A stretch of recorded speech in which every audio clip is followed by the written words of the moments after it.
Leitura de hoje, Ruth Rocha reconta a história de João e Maria.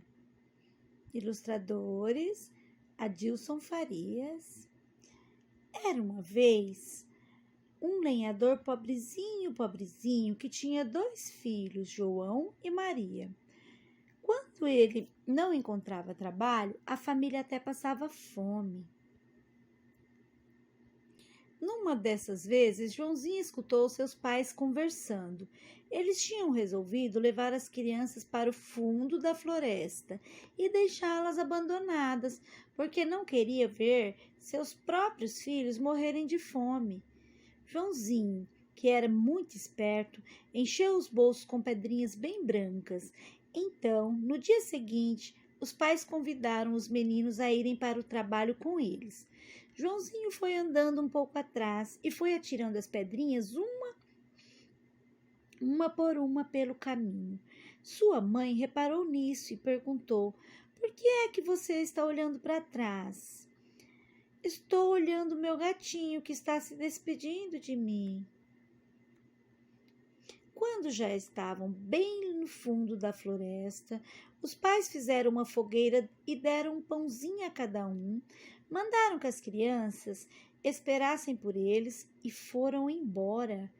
Os meninos estavam muito cansados, então adormeceram junto ao fogo. Quando acordaram, já era noite. Maria começou a chorar de medo. "Meu Deus, nós não vamos saber voltar para casa."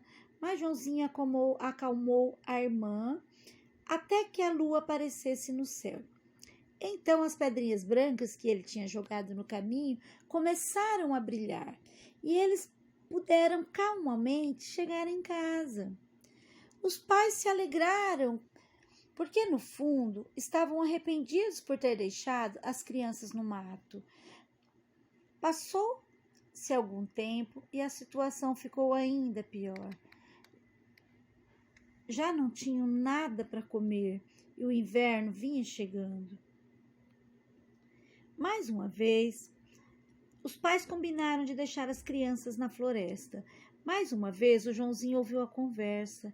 Quis então sair para pegar pedrinhas novamente lá fora, mas a porta estava fechada. Estava trancada.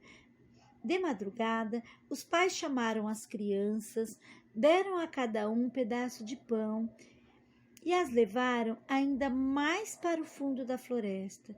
No caminho, Joãozinho foi jogando pedacinhos do seu pão. Já que não tinha pedrinhas, a mãe lhe perguntava: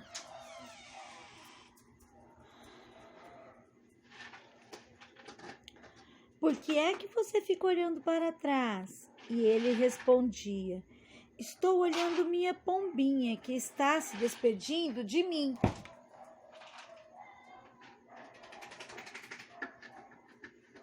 Tudo se passou como da última vez. Só que, quando a lua surgiu, ele iluminou o caminho. Joãozinho percebeu que as migalhas de pão tinham desaparecido. Os pássaros tinham comido tudinho. Maria começou a chorar, mas Joãozinho disse: "Maninha, minha maninha, devagarinho, vamos achar o caminho." Os meninos acordaram, andaram e foram cada vez mais entrando na floresta. Então viram um pássaro branco pousando numa árvore. Ele parecia estar esperando pelos irmãos, pois começou a cantar assim que os viu. E o seu canto era muito bonito.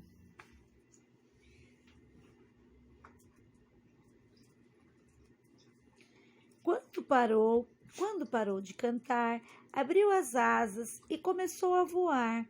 E os 2 o seguiram até chegarem a uma clareira. Lá havia uma casinha mais linda que se possa imaginar. As 2 crianças chegaram perto e viram que a casinha era toda feita de bolo, com telhado de chocolate e janela de biscoito, os enfeites de brigadeiros e de balas. Os meninos estavam com muita fome, então começaram a tirar os pedaços do telhado e das paredes e a comer com muita alegria. Nisso, eles ouviram uma voz que vinha de dentro da casa. Brigadeiro, bolo, biscoito e balinha, quem é que está comendo a minha casinha? As crianças ficaram um pouco espantadas, mas responderam: ninguém está comendo, é o vento que está batendo. E continuaram a comer. Mas a dona da casa, que era uma bruxa muito malvada, estava vendo os dois muito bem. Na verdade, ela tinha construído aquela casinha de doces para atrair crianças que passarem por perto. E o que ela queria mesmo era comer as crianças. Então, ela apareceu e antes que os meninos se assustassem, disse numa vozinha macia e muito falsa: minhas queridas crianças, estão perdidas talvez? Mas não tenham nenhum medo, que eu vou cuidar de vocês. E fez os dois entrarem, deu a eles bastante comida e muitos doces e preparou 2 caminhas para eles dormirem. Mas de manhã a velha tirou Joãozinho da cama e, sem nenhuma pena, trancou o menino numa espécie de gaiola. Então acordou Maria, mandou que ela buscasse água e cozinhasse para o irmão. Quero que ele coma tudo, frango, gemada, polenta. Quando ficar barrigudinho, vou comê-lo com pimenta. Todos os dias, Maria tinha que cozinhar para Joãozinho uma porção de comidas que a velha queria que ele engordasse e ficasse que nem um leãozinho. E ela mesma, coitadinha, passava fome, que a bruxa não estava nem se incomodando. Todos os dias, a velha chegava perto da gaiola e pedia para Joãozinho mostrar o seu dedinho. Ela não enxergava direito e então queria pegar o dedo do menino para ver se ele tinha engordado bastante. Mas Joãozinho não lhe mostrava o dedinho. Ele tinha encontrado um ossinho na gaiola e dava o ossinho para a velha palpar. Ela ficava admirada de ver que o menino não engordava nada. Então, um dia resolveu que ia comer Joãozinho, gordo ou magrinho. Mandou Maria buscar bastante água para encher o caldeirão. Acendeu um fogo bem forte e ordenou que Maria entrasse no forno para ver se estava bem quente. A menina viu logo que, se entrasse, a velha iria prendê-la também. Então, ela se fez de boba e disse que não sabia como que se entrava no forno e que a bruxa mostrasse a ela. E quando a velha botou meio corpo dentro do forno, Maria não perdeu tempo, empurrou a bruxa com toda a força. E quando ela caiu lá dentro, fechou a porta bem depressa e trancou. Correu para soltar Joãozinho. Os dois se abraçaram, pularam e dançaram. Mexeram em tudo na casa da bruxa e acabaram encontrando caixas e caixas com moedas de ouro, pedras preciosas, pérolas e outras joias.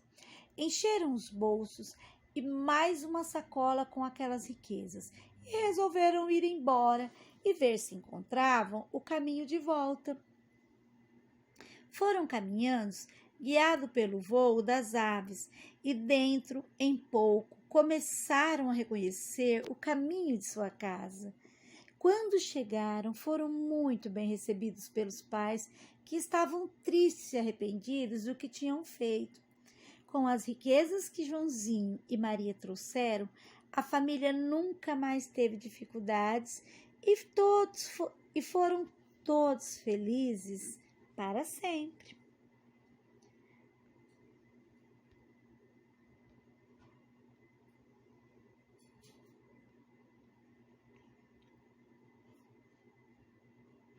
essa foi a história, né? Aqui nós temos o fim de João e Maria, da autora Ruth Rocha, que diz assim: na minha infância, a história sempre esteve presente. Contos de fadas, As Mil e Uma Noites, contos folclóricos, lidos e contados por minha mãe. Meu pai, especialmente meu avô Ioiô, meu avô conhecia e contava todas as histórias que existiam, mas sempre ambientadas na Bahia, de onde a família viera. Os personagens falavam de lugares com nomes engraçados, como Caixa Prego e Ladeira do Escorrega. E as histórias sempre acabavam em festas de casa, em festas de casamento, cheias de doces gostosos, com papos de amigo, amor aos pedaços, com papos de anjo, amor aos pedaços, alfenins. Por isso eu digo que a história entrou na minha vida pelo caminho mais efetivo, o caminho afetivo. Hoje sou eu quem conta história para todas as crianças, as que gostam de contos clássicos e também aquelas como minha filha, que gostava de história do cruzeiro, do cinzeiro, da mesa, da lua. Foi a partir de uma pergunta feita por ela que eu escrevi Romeu e Julieta, meu primeiro conto publicado pela revista Recreio. E desde então não parei mais. Deixei a profissão de escritora que a profissão de escritora me escolhesse, e fui inventando essa profissão, né? E o Adilson Farias, ele é de Curitiba, ele diz aqui que ele trabalha com ilustrações para livros didáticos, e revista desde 1996. Autodidata, ele diz que a grande formação dele foi a paixão por desenhar e estudar as possibilidades que os desenhos poderiam lhe trazer. Ele diz que, meus pais dizem que antes mesmo de conseguir a